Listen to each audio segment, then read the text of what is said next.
Finally दोस्तों ये video का सेकंड पार्ट है। फर्स्ट पार्ट इस वीडियो के लास्ट में आपको मिल जाएगा, आपने नहीं देखा है तो, क्योंकि यहाँ पे हम चर्चा कर रहे हैं जियो के यूबीआर को लेके और इसमें किस तरीके से जियो ने रिप्रेजेंटेशन दी है जियो यूबीआर को लेके। क्योंकि यहाँ पे जो भी न्यूज़ आई है वो आयुष्मान ठाकुर के द्वारा निकल के आई है, जो सीनियर वाइस प्रेसिडेंट हैं जियो प्लेटफॉर्म लिमिटेड के। तो उन्होंने ये सारी इन्फॉर्मेशन को डिस्क्लोज़ किया था। यहाँ पे हमने आपको पहले बता दिया था जियो यूबीआर क्या है, वो आप फर्स्ट पार्ट में देखेंगे, नहीं तो ये वीडियो और ज़्यादा लेंथी हो जाएगी। लेकिन यहाँ पे हम मेन फोकस वही करेंगे, जियो एयर फाइबर को किस तरीके से कस्टमर्स को सस्ते प्राइस में दे के ज़्यादा से ज़्यादा पैसे कहीं ना कहीं लेने की कोशिश की जा रही है। 1000 GB डेटा लिमिट को लगा के अब उस पर एडिशनल आप डेटा वाउचर रिचार्ज करवाते रहिए और जियो को ज़्यादा से ज़्यादा पैसे देते रहिए। जिस तरीके से हमारे पास कमेंट आई वो भी हम कंसीडर करते रहते हैं, जिसमें कि आपको मैक्सिमम स्पीड जो है स्पेशली जियो यूबीआर की जो हमारे पास कमेंट आई उसके अनुसार कि मैक्सिमम यूज़र्स 13 या 40 यूज़र्स को एक डिवाइस पे कनेक्ट किया जा सकता है।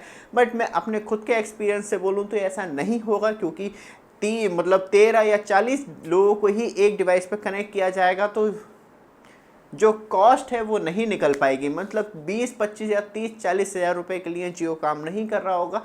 कम से कम वो 150 डिवाइस को कनेक्ट कर रहा होगा एक यूबीआर पे, और एक टावर पे अराउंड 3 यूबीआर लगे होते हैं। तो वहाँ पे हमें मालूम चलता है कि हाँ सॉलिड इनकम आ रही होगी, क्योंकि एक पूरी टीम जो एक्चुअली जियो स्टोर में बैठी है उस पर कहीं ना कहीं बहुत सारे एम्प्लॉयज़ साथ में काम कर रहे हैं। तो उनकी मंथली जो बात करी जाए तो सैलरी है वो भी जियो को देनी ही होती है। तो इसलिए यह नहीं कह सकते कि वो 30-40 या 20-25 डिवाइस को ही कनेक्ट करके स्पेशली जियो एयर फाइबर को कनेक्ट करके दे रहा होगा। हमें जो मेनली आउटडोर यूनिट देखने के लिए मिलती है, क्योंकि मैं तब मतलब छत पे घूम रहा होता हूँ तो वहाँ पे साफ तौर पे देखने के लिए मिलता है जियो एयर फाइबर A6 डिवाइस। तो A6 डिवाइस जो है वो जियो यूबीआर की तरफ से आता है, और जो सेकंड डिवाइस आपके घर में लगा होता है वो मिमोसा का लगा होता है, जो एक्चुअली आउटडोर यूनिट होती है। उसके द्वारा फिर आपके ईथरनेट केबल आती है जो कि आपके घर के अंदर राउटर लगा है उसमें कनेक्ट होती है, वहाँ से आपको कनेक्टिविटी मिलती है। ये तो हो गया सिंपल कनेक्शन। यहाँ पे एक और सवाल उठता है, क्यों जियो ने अपने प्लान की स्पीड को ड्रॉप कर दिया है? क्योंकि तब आप जियो के होम पेज पे जाते हैं तो आपको मैक्सिमम MBPS जो प्लान है वो सिर्फ आपको 100 MBPS देखने के लिए मिलता है आज की डेट में। इससे ऊपर का आपको ऑफर नहीं करता है। लेकिन तब आप ब्राउज प्लान के अंदर जाते हैं तो वहाँ पे फिर से आपको 30 MBPS से लेकर 1 GBPS तक के प्लान देखने के लिए मिलते हैं। लेकिन जियो उन्हें मेन कंसिडर जो करता है वो करता है स्पेशली फाइबर ब्रॉडबैंड के अंदर। तो ये आपको कुछ प्लान देखने के लिए मिलते हैं। फिर वापस आते हैं, क्योंकि बात करी जाए तो जियो के यूबीआर की मैक्सिमम स्पीड जो है पर कस्टमर देने की वो 2.5 GBPS है, लेकिन ये मैक्सिमम स्पीड है वो भी आइडियल कंडीशन में। लेकिन तब हम बात करते हैं ग्राउंड लेवल पे तो जियो आपको 30 MBPS से 1 GBPS तक का क्लेम करता है। लेकिन आज की डेट में बात करी जाए तो आपके घर जियो एयर फाइबर ब्रॉडबैंड लगा है और तब आप माई जियो एप्लीकेशन में जाते हैं, उस पर फाइबर ऑप्शन में जाने के बाद जैसे ही आप अपना प्लान ओपन करते हैं वहाँ पे आपको एक बिगेस्ट ट्विस्ट देखने के लिए मिलता है। बट आप हमारे चैनल पे फर्स्ट टाइम आए हैं, चैनल को सब्सक्राइब, वीडियो को लाइक कीजिए। रेगुलर अपडेट के लिए आपके लिए कुछ इंपॉर्टेंट प्रोडक्ट यहाँ पे ऐड कर रखे हैं, उन्हें चेक कर सकते हैं, क्योंकि आपके रेगुलर नीड के लिए बहुत ज़्यादा ज़रूरी होते हैं। वापस आते हैं टॉपिक पे। यहाँ पे जैसे ही आप एप्लीकेशन के मतलब प्लान को ओपन करते हैं और चेंज करने का विचार बनाते हैं तो वहाँ पे आपको सिर्फ 30 MBPS से लेकर 100 MBPS तक के ही प्लान अपग्रेडेशन ऑफर देता है। इससे ऊपर का आज की डेट में जियो एयर फाइबर में 100 MBPS से ऊपर का प्लान नहीं ले सकते।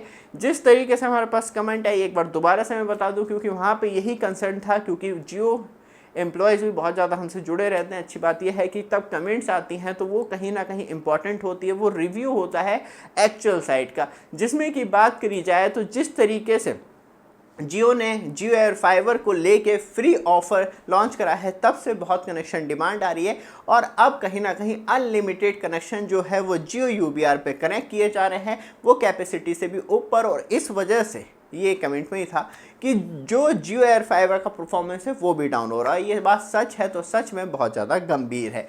फिर वापस आते हैं, क्योंकि जिस तरीके से जियो ने डिस्क्लोज की है डिटेल, वो कहीं ना कहीं आपको सबको मालूम होना चाहिए। आप जो सर्विस यूज़ कर रहे हैं उसके बारे में आपको सब डिटेल मालूम होना चाहिए, जिसमें कि जियो गेम्स की बात करें, जियो AI क्लाउड की बात करें, जियो PC की बात करें, तो ये जो सारे सर्विस जियो प्रोवाइड करवाता है, इसके जो अब तक टोटल यूज़र हैं वो 3.3 करोड़ यूज़र देखने के लिए मिलते हैं। ये जो आंकड़ा है वो जून 2025 का है। और यहाँ से हमें मालूम चलता है कि जियो जो अपनी एक्स्ट्रा सर्विस प्रोवाइड करवा रहा है वो हल्के हल्के कहीं ना कहीं कस्टमर्स को गेन भी कर रहा है। रिचार्ज के साथ आपको मैक्सिमम ये सारी सर्विस फ्री मिल जाती हैं। जियो PC की बात करें तो उसके लिए आपको ब्रॉडबैंड लगाना होता है, 1 मंथ फ्री मिलता है, उसके बाद 599 रुपये से प्लान स्टार्ट हो जाता है और फिर आप मंथली यूज़ कर सकते हैं। लेकिन उसमें कोई भी चीज़ खास नहीं दी गई है, बस आप एक तरीके से डॉक्यूमेंट एडिट और यूज़ ही कर सकते हैं, ब्राउजिंग कर सकते हैं, अनदर कुछ खास नहीं कर सकते। फिर बात करी जाए तो जियो टोटल सब्सक्राइबर जो है वो 49 करोड़ 80 लाख हो गए हैं। तो मतलब कहीं ना कहीं 50 करोड़ सब्सक्राइबर्स को गेन कर चुका होगा या करने वाला होगा जियो, इसी एज पे खड़ा हुआ है। और बात करी जाए तो जो फाइनली अब नया जो अपडेट आई है उसके अनुसार जियो ने 21 करोड़ 5G सब्सक्राइबर्स को भी गेन कर लिया है। और बात करी जाए तो मंथली एवरेज डेटा कंजम्पशन, वो 4G यूज़र हो या 5G यूज़र है, अब उनका बढ़ के ये 18 से चालू हुआ था 18 GB पर मंथ से अब कहीं ना कहीं on average customer data consumption जो है वो 37 GB पर मंथ हो गया है। तो कहीं ना कहीं डेटा की डिमांड जियो के द्वारा इंक्रीज होती चली जा रही है। बात करी जाए तो ओवरऑल डिटेल की वो आपको ये देखने के लिए मिलती है, कनेक्शन से लेके UBR स्पीड तक और कनेक्शन। बात करी जाए तो जियो होम के टोटल फाइबर कनेक्शन कितने हैं और एयर फाइबर कनेक्शन कितने हैं, तो ये सारी डिटेल आपको देखने के लिए मिलती है इसमें। और इसमें बहुत बारीकी तरीके से आपको एनालाइज भी कराए, क्योंकि जियो साथ में बात करी जाए तो प्राइवेट 5G सर्विस हो गया या स्पेशली बात करी जाए तो वाईफाई मैनेजमेंट हो गया, ये सारी सर्विस भी साथ में प्रोवाइड करवाता है इंटरप्राइजेस को। मतलब सब जगह हाथ जियो ने अच्छी तरीके से डाल रखे हैं। लेकिन सबसे ज़्यादा इंपॉर्टेंट न्यूज़ ये भी आपको देखने के लिए मिलती है, जियो का एवरेज रेवेन्यू पर यूज़र जो फाइनली बढ़ के ये 188 रुपीज़ से स्टार्ट हुआ था जब हमने 5G की बात करना स्टार्ट की थी, और ये अब 208 रुपये 8 पैसे हो चुका है। तो मतलब इसमें 24.8% की वृद्धि हुई है, जो आपकी जेब से ही ढीले किए जा रहे हैं पैसे। तो इस तरीके से रेवेन्यू जो है वो बूस्टअप हुआ है जियो का, और जियो की जो टेक्नोलॉजी वो और ज़्यादा चीपेस्ट हो गई है। ना फाइबर की ज़रूरत, ना जियो ट्रू 5G नेटवर्क की ज़रूरत, डायरेक्टली आपको 5 गीगाहर्ट्ज़ पे कनेक्टिविटी दी जाती है। और अब कहीं ना कहीं 6 गीगाहर्ट्ज़ बैंड फ्रिक्वेंसी ओपन हो रही है इंडिया में। तो अब जियो डायरेक्टली इसे अपग्रेड करके सीधे 6 गीगाहर्ट्ज़ में लेकर आएगा, वहाँ पे और ज़्यादा अच्छी stable downloading and uploading speed दे पाएगा। साथ में बात करी जाए तो ज़्यादा लोगों को कनेक्ट कर पाएगा बूस्टअप इंटरनेट कनेक्टिविटी देके। लेकिन फिर बात वहीं से स्टार्ट होती है, वहीं से शुरू होती है कि 1000 GB डेटा सच में कम है, इसे बूस्टअप करना चाहिए। कम से कम 2500, 3000 या 3300 GB करना चाहिए, तभी कस्टमर्स का भरोसा बना रहेगा और तभी कहीं ना कहीं कस्टमर एक लॉन्ग टर्म रिलेशनशिप जियो के साथ रख पाएंगे। ये वीडियो आपको अच्छी लगे, रेगुलर अपडेट के लिए चैनल को सब्सक्राइब, वीडियो को लाइक जरूर कीजिएगा। धन्यवाद।